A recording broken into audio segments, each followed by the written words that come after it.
नमस्कार। इस वक्त देश भर में एक बड़ी राजनीतिक लड़ाई चल रही है इस मुद्दे पर कि क्या चीनी सेना वाकई में भारत की सरजमी पे घुस आई है, और अगर हां तो इसका हमें जवाब कैसे देना चाहिए। विपक्ष कहता है कि सरकार झूठ बोल रही है, तो हकीकत क्या है। आज तक की ओपन सोर्स इंटेलिजेंट टीम ने अंतर्राष्ट्रीय सैटेलाइट मैप्स कंपनीज के साथ काम करके 15 ऐसी सैटेलाइट तस्वीरें तैयार की हैं, जिसमें अगले आधे घंटे में हम आपको दिखाएंगे कि 3 अहम जगहों पर जहां पर इस वक्त भारत और चीन की सेनाएं आमने सामने हैं, वास्तविक स्थिति क्या है। 3 जगह जिनके बारे में हम बताने वाले हैं वो है ये पेंगोंग का फिंगर्स एरिया, जहां पर झील में दोनों तरफ भारत और चीन की सेनाएं आमने सामने हैं। साथ ही साथ गलवान घाटी का इलाका, जहां पर भारत और चीन की सेनाओं के बीच में 15 जून को टकराव हुआ था। और ये तीसरा हॉट स्प्रिंग्स का इलाका, जहां भारत की गोगरा पोस्ट के नजदीक चीनी सेना ने बड़ी तैयारी की है, बड़ी डिप्लॉयमेंट की है। लेकिन मैं आपको ये राजनीतिक मैप्स दिखाऊं, सैटेलाइट मैप्स समझाऊं, उससे पहले मैं आपको दिखाना चाहता हूं कि प्रधानमंत्री नरेंद्र मोदी ने दरअसल कल क्या कहा और उसके बाद विपक्ष की क्या प्रतिक्रिया रही। न वहां कोई हमारी सीमा में घुस आया है, न ही कोई घुसा हुआ है, न ही हमारी कोई पोस्ट किसी दूसरे के कब्जे में है। गलवान में सैनिकों की शहादत के बाद खड़े हो रहे सवालों का प्रधानमंत्री नरेंद्र मोदी ने सर्वदलीय बैठक में जवाब दिया, जिसमें साफ कहा कि लद्दाख की सीमा में किसी तरह की घुसपैठ नहीं हुई है। जिन इलाकों में चीन बिना रोक टोक के घूमता था, वहां अब भारत ने एंट्री बंद कर दी है, जिसे लेकर सारा विवाद शुरू हुआ। अब तक जिनको कोई पूछता नहीं था, कोई रोकता टोकता नहीं था, अब हमारे जवान डगर डगर पर उन्हें रोकते हैं, उन्हें टोकते हैं। मोदी के इस बयान पर विपक्ष ने सरकार को घेरने की कोशिश की। राहुल गांधी ने ट्वीट कर मोदी सरकार पर सरेंडर करने का आरोप लगाया। पीएम ने सरेंडर कर दिया। अगर जमीन चीन की थी तो हमारे जवान क्यों शहीद हुए? आखिर उन्हें किस जगह मारा गया? राहुल गांधी के इस बयान के बाद सरकार की ओर से सफाई आई, जिसमें कहा गया कि प्रधानमंत्री के बयान को गलत तरीके से राहुल गांधी पेश कर रहे हैं।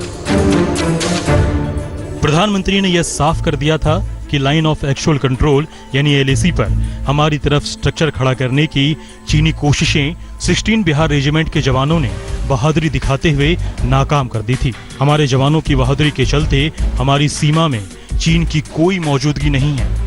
चीनी सेना इस बार कहीं अधिक ताकत के साथ एलएसी पर आई। 15 जून को गलवान में हिंसा हुई थी, क्योंकि चीनी सैनिक एलएसी पर निर्माण कर रहे थे और काम से रोकने पर मानने से इनकार कर दिया।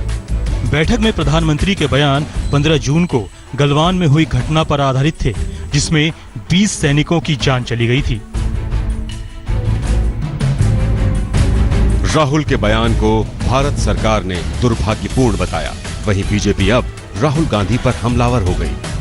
जिस पार्टी का जो है वो इतिहास दागी हो, भूगोल बागी हो, तो और वर्तमान लफाजी से भरा हो, तो वो इसी तरह के आप चीजें सुनेंगे। आज जो है वो देश एकजुट होकर के पूरी मजबूती के साथ देश की सुरक्षा के लिए, देश के सार्वभौमिकता के लिए, देश के सम्मान के लिए एकजुट होकर के एक स्वर में बात कर रहा है। Various other strategic thinkers of India, Praveen Sahni, who have all unequivocally said that China has occupied between 40 to 60 square kilometers of Indian territory.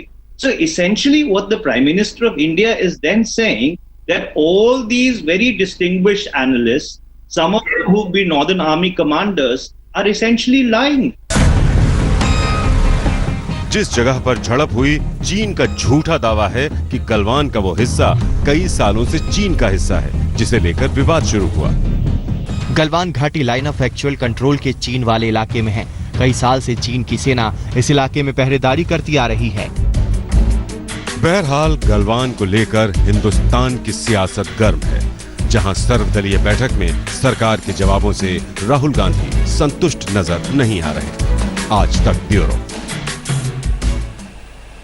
प्रधानमंत्री का दावा है कि चीनी सेना भारत की सरजमीन पर नहीं है।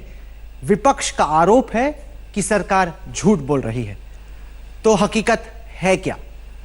अगले 8 मिनट में 15 सैटेलाइट मैप्स के जरिए मैं आपको दिखाऊंगा कि उन 3 जगहों पर जहां इस वक्त भारत और चीन की सेनाएं आमने सामने हैं, वास्तविक स्थिति क्या है।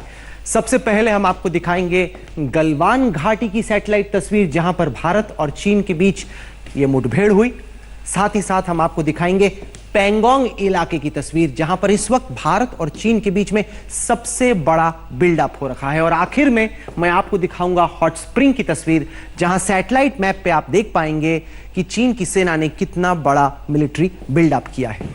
आइए हम आपको शुरू करते हैं, लेकिन आपको बहुत गौर से देखना होगा और हर चीज जो मैं कह रहा हूं, दिखा रहा हूं, उस पर आपको गौर करना होगा, तभी आपको समझ में आएगा कि असल में स्थिति क्या है। तो ये जो 3 सेक्टर हैं, ये ईस्टर्न लद्दाख में पड़ते हैं, और जो पैंगोंग का फिंगर्स इलाका है वो हॉट स्प्रिंग से करीब 70 किलोमीटर है उत्तर की दिशा में, और हॉट स्प्रिंग से जो गलवान घाटी है जहां पर टकराव हुआ भारत और चीन की सेना के बीच में, वो करीब 90 किलोमीटर है पश्चिम की दिशा में। मतलब ये कि ये तीनों सेम सेक्टर में, मिलिटरीली सेम सेक्टर में पड़ते हैं, यानी कि ईस्टर्न लद्दाख के सेक्टर में पड़ते हैं। सबसे पहले मैं आपको लिए चल रहा हूं गलवान घाटी में, और गलवान घाटी इसलिए क्योंकि वहीं पर भारत और चीन के बीच में मुठभेड़ हुई और वहीं पर फिलहाल पूरे देश की नजर है। वहां की स्थिति है क्या? वहां की स्थिति यह है कि ये जो नीली लकीर है, ये नीली लकीर दिखाती है गलवान नदी को, और गलवान नाले के साथ साथ चीनी सेना ने बिल्डअप किया हुआ है, जिसकी तस्वीर मैं आपको भी सैटेलाइट मैप के जरिए दिखाऊंगा। यह है पेट्रोल पॉइंट 14। पेट्रोल पॉइंट 14 पहाड़ के ऊपर है। पेट्रोल पॉइंट 14 से आपको दौलत बेग ओल्डी से निकलकर दरबुक शोक की तरफ जाने वाली सड़क नजर आती है, और यह सड़क बहुत अहम इस वजह से है क्योंकि जो भी सेना